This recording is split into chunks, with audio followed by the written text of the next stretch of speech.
Test 4. You will hear a number of different recordings, and you will have to answer questions on what you hear. There will be time for you to read the instructions and questions, and you will have a chance to check your work. All the recordings will be played once only. The test is in 4 sections. At the end of the test, you will be given 10 minutes to transfer your answers to an answer sheet. Now turn to Section 1. Section 1. You will hear a man asking for information about health services in the place where he is living. First, you have some time to look at questions 1 to 6.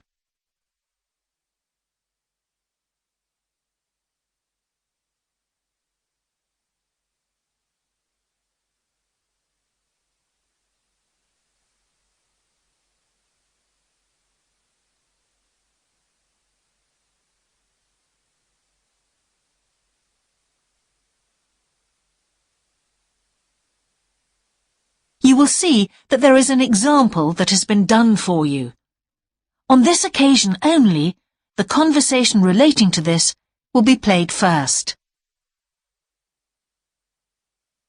Can I help you?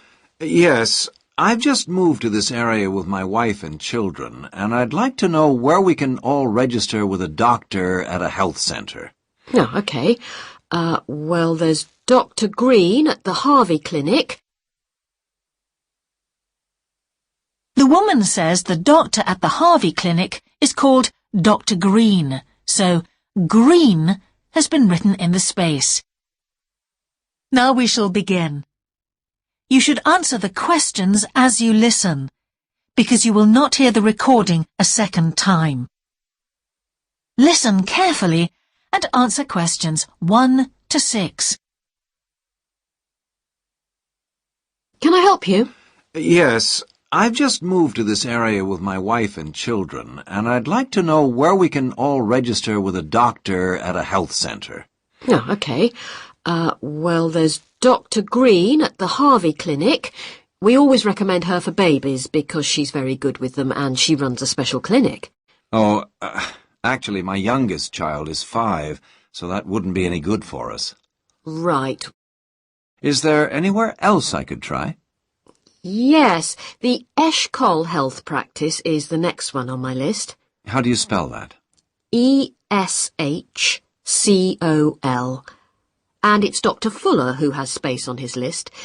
The clinic only opened a year ago, so the facilities are all very modern. That sounds good. And it's particularly good if you're busy during the day because they also do appointments in the evening. They're closed on Saturday, though. The only other place on the list is the health centre on Shore Lane. You can register with Dr. Gormley. That's G-O-R-M-L-E-Y. He's new there, but the centre has a very good reputation. Oh, yes. I think I know the road. That would be the best one. Thanks. Could you tell me, will all their services be free? There are usually some small charges that doctors make. Let me see what it says about the Shore Lane Centre. If you need to be vaccinated before any trips abroad, you won't have to pay for this. What else? The Sports Injury Treatment Service operates on a paying basis, as does the Nutritional Therapy Service. Some health centres do offer alternative therapies like homeopathy as part of their pay-to-use service. Shore Lane are hoping to do this soon. I think they may start with acupuncture. Oh. And finally, if you need to prove you're healthy or haven't had any serious injuries before a new employer will accept you, you can get a free fitness check-up there. But you'd most likely have to pay for insurance medicals, though. Okay, thanks. Before you hear the rest of the conversation, you have some time to look at questions 7 to 10.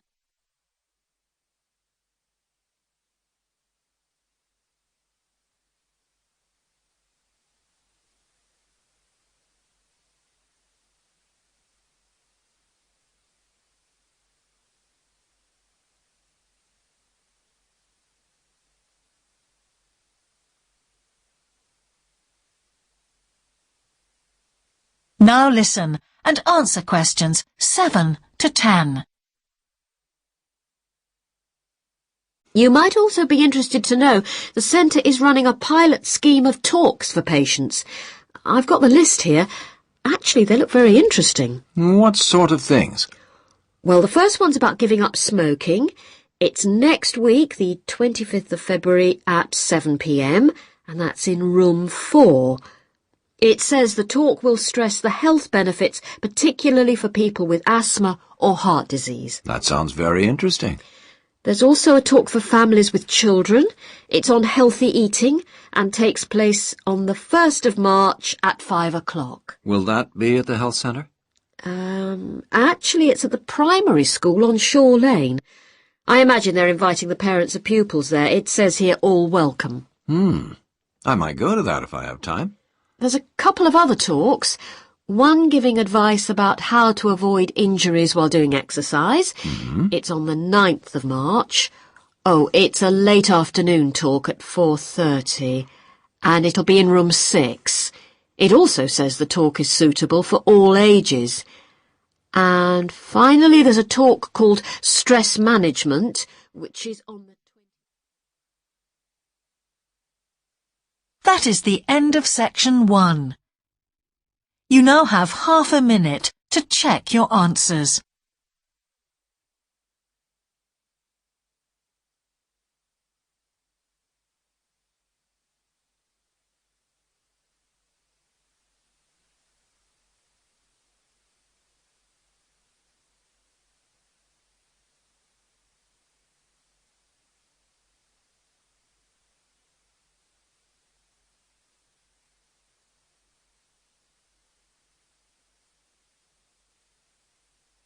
Now turn to section 2.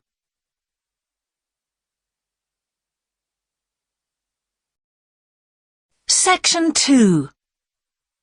You will hear a man who owns a holiday home talking on the phone to a woman who is staying there. First, you have some time to look at questions 11 to 13.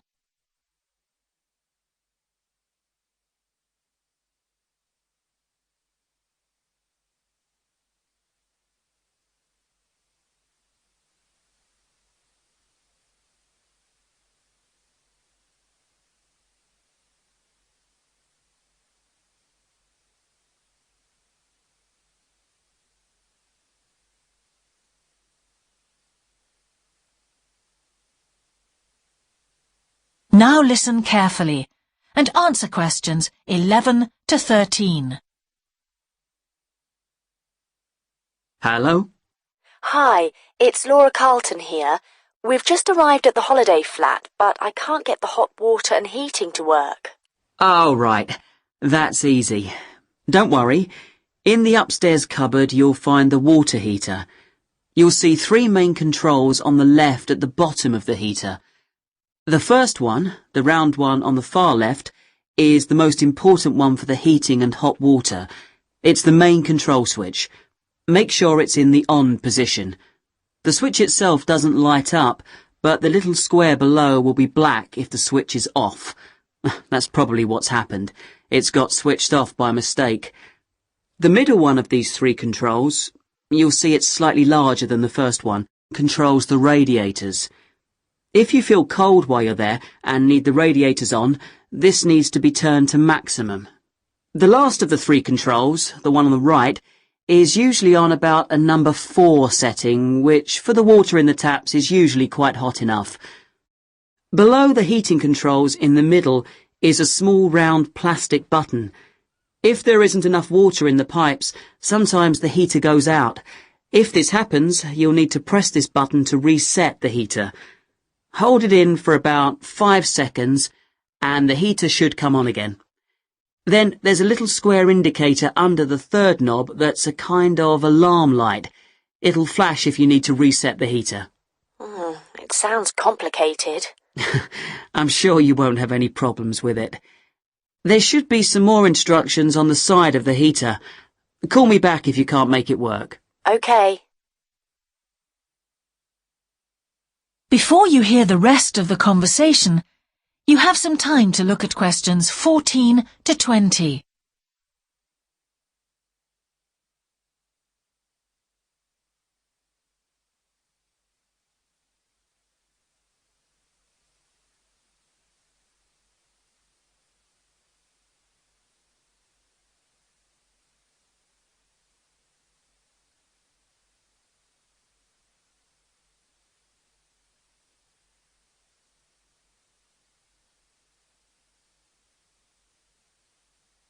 Now listen and answer questions 14 to 20.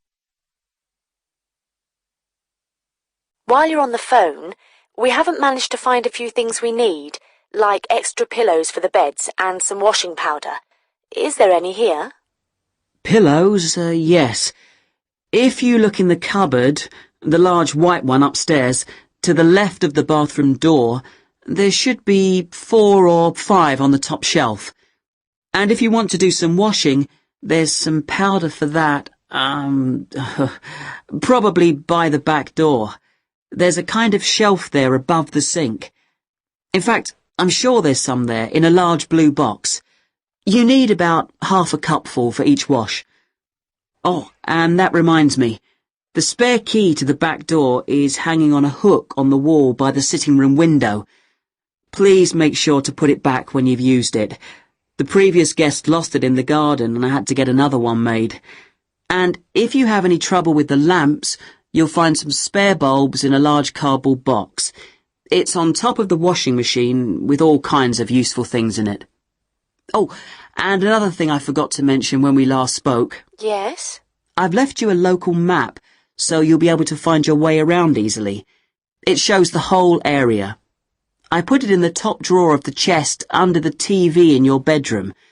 There's a whole file of local information in there too. Thanks.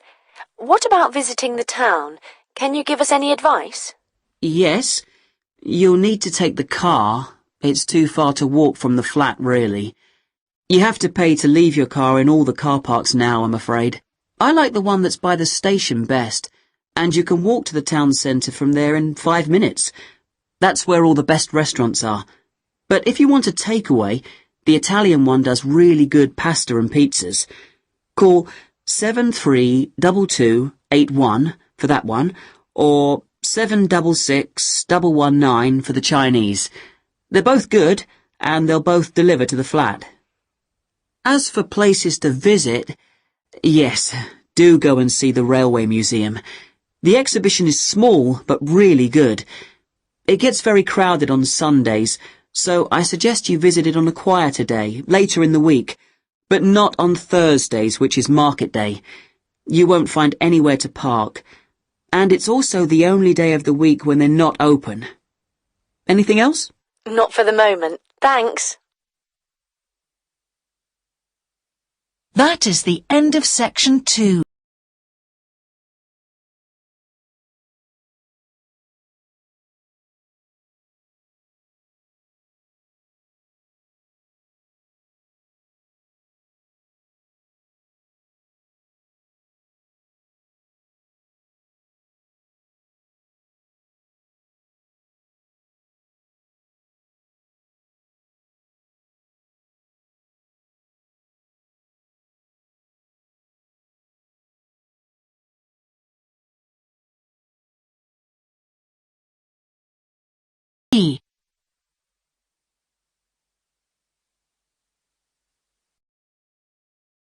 Section 3. You will hear a conversation between an English teacher called Paul and a former student of his called Kira. First, you have some time to look at questions 21 to 25.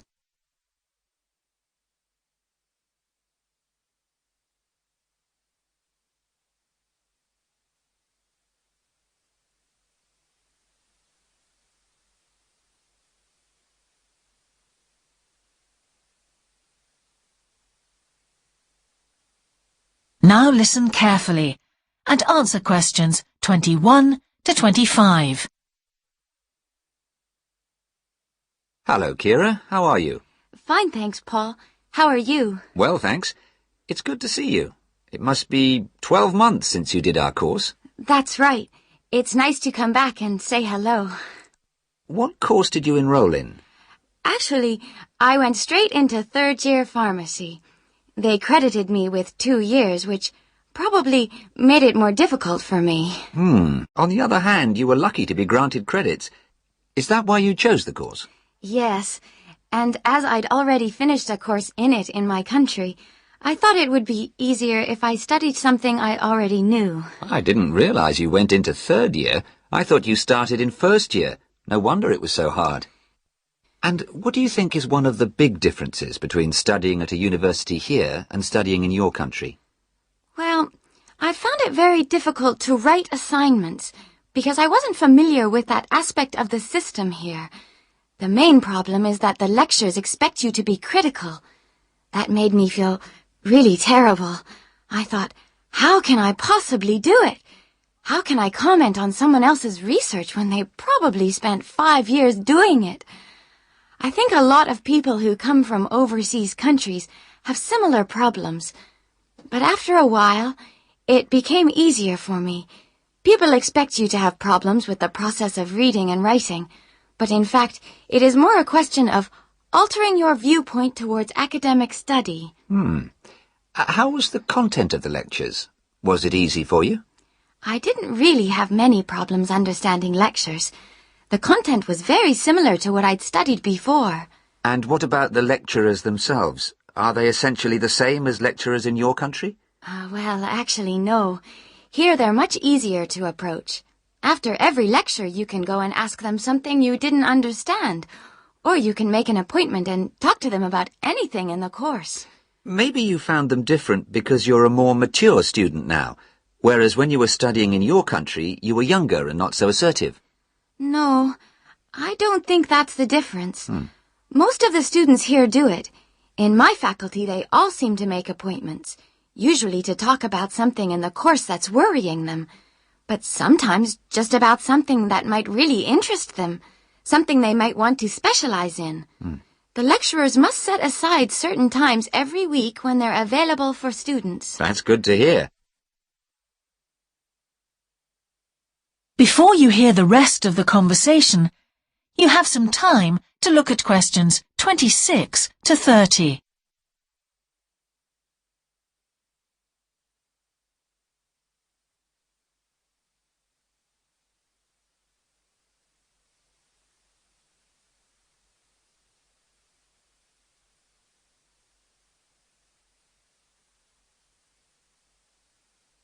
Now listen and answer questions 26 to 30. And how was your timetable? Was it a very busy year? Oh, very, very busy. They make you work very hard. Apart from lectures, we had practical sessions in a lot of subjects. We did these in small groups. I had to go and work 4 hours every week in a community pharmacy. Actually, I enjoyed this very much, meeting new people all the time. Then in second semester, we had to get experience in hospital dispensaries. So every second day we went to one of the big hospitals and worked there. And on top of all that, we had our assignments, which took me a lot of time. Oh, I nearly forgot. Between first and second semesters, we had to work full-time for 2 weeks in a hospital. That does sound a very heavy year. So, are you pleased now that you did it? Do you feel some sense of achievement? Yeah, I do feel much more confident, which I suppose is the most important thing. And have you got any recommendations for people who are studying from overseas? Well, I suppose they need very good English. It would be much better if they spent more time learning English before they enter the university, because you can be in big trouble if you don't understand what people are saying and you haven't got time to translate. Anything else? Well, as I said before, the biggest problem for me was lack of familiarity with the education system here. It sounds as if it was a real challenge. Congratulations, Kira. Thanks, Paul. That is the end of section 3. You now have half a minute to check your answers.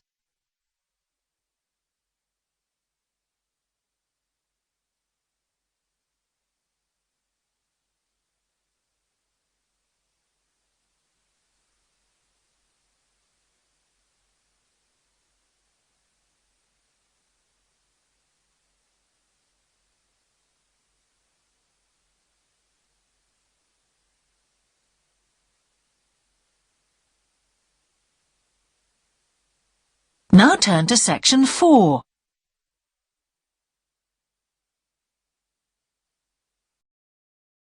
Section 4. You will hear a talk about a project on the wildlife found in city gardens in Britain. First, you have some time to look at questions 31 to 40.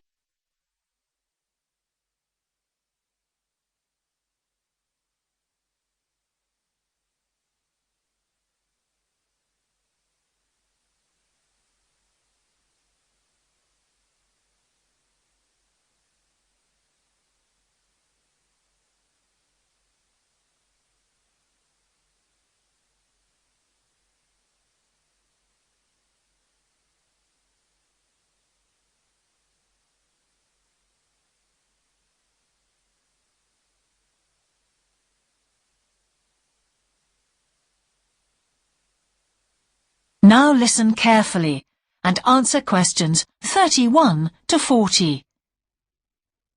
Good morning. Today I'd like to present the findings of our Year 2 project on wildlife found in gardens throughout our city.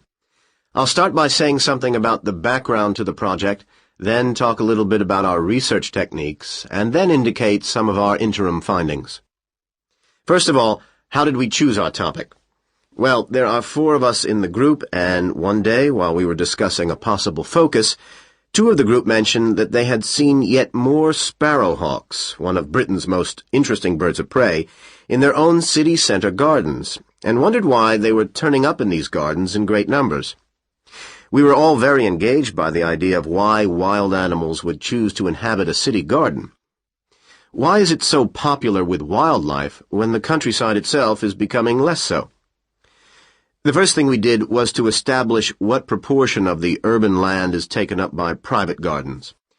We estimated that it was about 1/5, and this was endorsed by looking at large-scale usage maps in the town land survey office, 24% to be precise. Our own informal discussions with neighbors and friends led us to believe that many garden owners had interesting experiences to relate regarding wild animal sightings. So we decided to survey garden owners from different areas of the city. Just over 100 of them completed a survey once every 2 weeks for 12 months, ticking off species they had seen from a pro forma list, and adding the names of any rarer ones. Meanwhile, we were doing our own observations in selected gardens throughout the city. We deliberately chose smaller ones because they were by far the most typical in the city. The whole point of the project was to look at the norm, not the exception.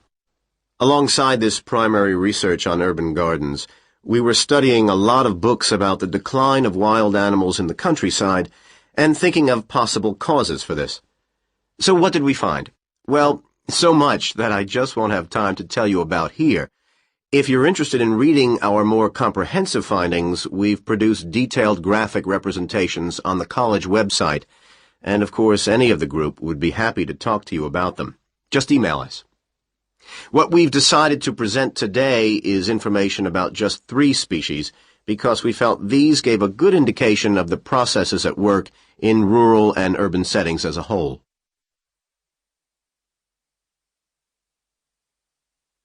The first species to generate a lot of interesting information was frogs, and there was a clear pattern here. They proliferate where there is suitable water. Garden ponds are on the increase, rural ponds are disappearing, leading to massive migration to the towns. Hedgehogs are also finding it easier to live in urban areas, this time because their predators are not finding it quite so attractive to leave their rural environment, so hedgehogs have a better survival rate in cities. We had lots of sightings, so all in all we had no difficulties with our efforts to count their numbers precisely. Our final species is the finest of bird singers, the song thrush. On the decline in the countryside, they are experiencing a resurgence in urban gardens because these days gardeners are buying lots of different plants, which means there's an extensive range of seeds around, which is what they feed on. Another factor is the provision of nesting places, which is actually better in gardens than the countryside. Hard to believe it, but it's true. Incidentally, we discovered that a massive new survey on song thrushes is about to be launched, so you should keep an eye open for that. Now, I'd be happy to answer any questions you may have. That is the end of section 4. You now have half a minute to check your answers.